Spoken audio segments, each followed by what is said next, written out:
Hi guys, isang mainit na araw po. Sobrang init po dito sa amin. Actually, ngayon kaya naka-makeup ako ngayon kasi nag nag-makeup tutorial ako for myself. Kaso, yan, nakalimutan kong mag-video. So, ayun nga, na-bored ako pagkatapos mag-makeup wala akong magawa.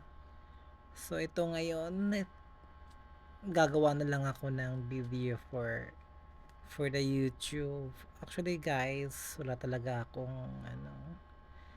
may content. Di ko alam kasi di ko alam kung paano talaga gumawa ng mga video sa YouTube. Pero mahilig po ako talaga manood ng video sa YouTube.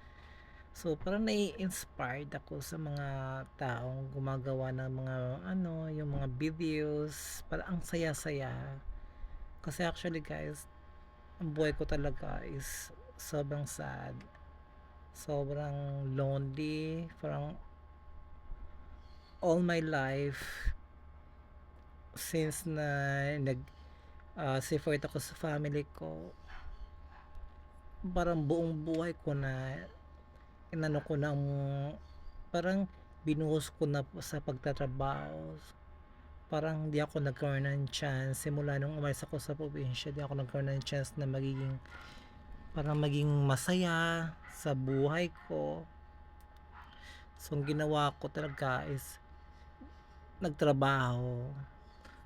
Trabaho para makasurvive. So, ayan.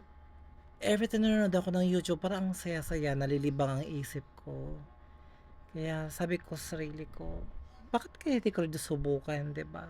Kasi, yun, subukan na gumawa din ng mga ganitong klaseng video, mag-share ng mga ko sa buhay, yung ganun.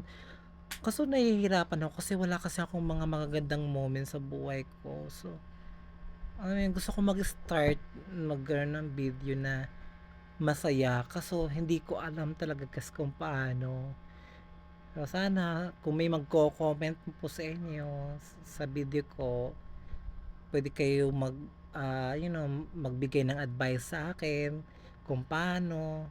Kasi gusto ko lang talaga maging masaya buhay ko. Gusto kong bumawi before mandang ako tumanda ng bonggang-bongga. Gusto kong bumawi sa buhay ko na maging masaya.